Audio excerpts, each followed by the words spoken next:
ఈరోజు మిమ్మల్ని అందరినీ చూస్తే ఒక కొత్త చరిత్రకు శ్రీకారం చుట్టడానికి ఇక్కడ సమావేశమయ్యాం. అలాంటి ప్రత్యేకత ఈరోజు చరిత్రలో ఎప్పుడూ మిగిలిపోయే విధంగా ఉంటుంది.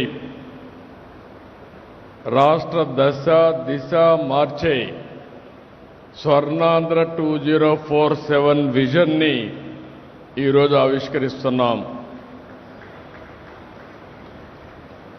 ఇందులో మీరు ఒక్కసారి చూస్తే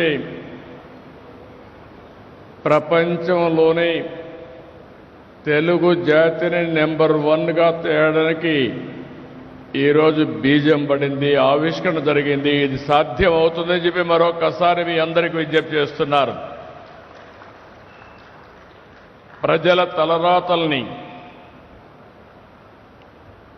భావితరాల భవిష్యత్తును మార్చబోతుంది ఈ స్వర్ణాంధ్రప్రదేశ్ విజన్ డాక్యుమెంట్. ఇంతటి గొప్ప కార్యక్రమంలో భాగస్వాములైన మిమ్మల్ని అందరినీ పేరు పేరున అభినందిస్తున్నా.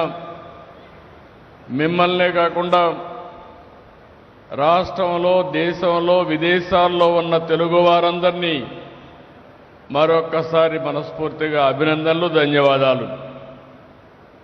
ఇప్పుడే పవన్ కళ్యాణ్ గారు కొన్ని విషయాలు మాట్లాడారు.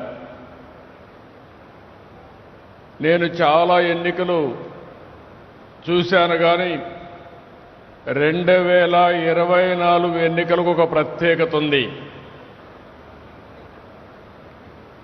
78 నుంచి నేను ప్రత్యక్షంగా ఎన్నికల్లో భాగస్వామినయ్యాను. అనేక ఎన్నికల్లో మేము పోటీ చేశాం. కానీ మొట్టమొదటిసారిగా ఒకసారి చూస్తే 2024లో 93% సక్సెస్ రేట్తో 57% ఓట్లు పడిన ఏకైక ఎన్నిక నా జీవితంలో 2024 అని చెప్పి మరొకసారి మీ అందరికీ విజ్ఞప్తి చేస్తున్నా. ప్రజల్లో ఆ రోజుండే వాస్తవ పరిస్థితిని ముందుగానే అవగాహన చేసుకున్న పవన్ కళ్యాణ్ గారు ఒకే మాట అన్నారు, నేను ఎప్పుడు కూడా మర్చిపోలేను. ఎట్టి పరిస్థితుల్లో అపోజిషన్ ఓటు డివైడ్ కావడానికి వీలు లేదు.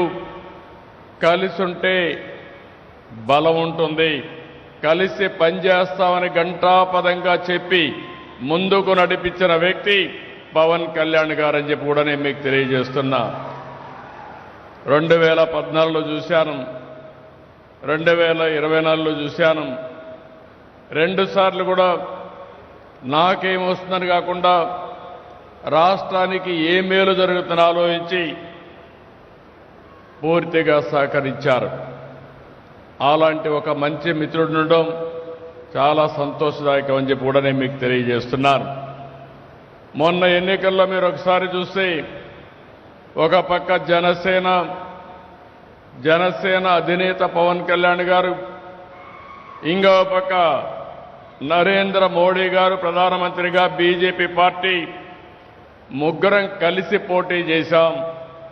ఈ రాష్ట్ర అభివృద్ధి కోసం తప్ప ఇంకొక ఆలోచన లేదని చెప్పి కూడా నేను మీకు తెలియజేస్తున్నాను. ఆ రోజు రాష్ట్రంలో చాలా అనుభవంతో ఉండే నాకే అర్థం కాని పరిస్థితి. ఎంత విధ్వంసం జరిగిందో ఆ రోజు ఊహించాం, కానీ ఈరోజు పనిచేస్తామంటే మా ఊహల కంటే ఎక్కువగా విధ్వంసం జరిగింది. 6 నెలల సమయంలో ఇప్పటికి మీరు ఒకసారి చూస్తే అన్ని డిపార్ట్మెంట్ని సమీక్షలు చేసుకున్నాం. గాడి తప్పిన పరిపాలన ఘాట్లో పెట్టాం. ఎక్కడికక్కడ సమస్యలన్నీ పరిష్కారం చేసి 1-2 కాదు, అనేక చిక్కుముడులేసే పరిస్థితికి వచ్చారు. రాష్ట్రాన్ని పూర్తిగా విధ్వంసం పాలు చేసే పరిస్థితికి వచ్చారు. ఒక్కోసారి మాకే అర్థంగా, నాకు అనుభవం ఉందిగా, 4వసారి ముఖ్యమంత్రిని. ఎప్పుడు కూడా ఇన్ని ఇబ్బందులు నేను ఎప్పుడు ఎదుర్కోలేదు. అన్ని ఇబ్బందులు సృష్టించారు. అన్ని ఇబ్బందుల్ని ఎదుర్కొని నిన్న మీరు చూస్తే నిన్న మొన్న కలెక్టర్స్ కాన్ఫరెన్స్ పెట్టుకున్నాం. 6 నెలలైన వెంటనే మళ్ళీ విజన్ 2047 డాక్యుమెంట్ తీసుకొచ్చి ఈరోజు తెలుగు జాతికి భారతదేశానికి అంకితం చేశామంటే అది మాకుండే అకుంఠిత దీక్ష అని చెప్పి కూడా మరి ఒక్కసారి మీ అందరికీ విజ్ఞప్తి చేస్తున్నా.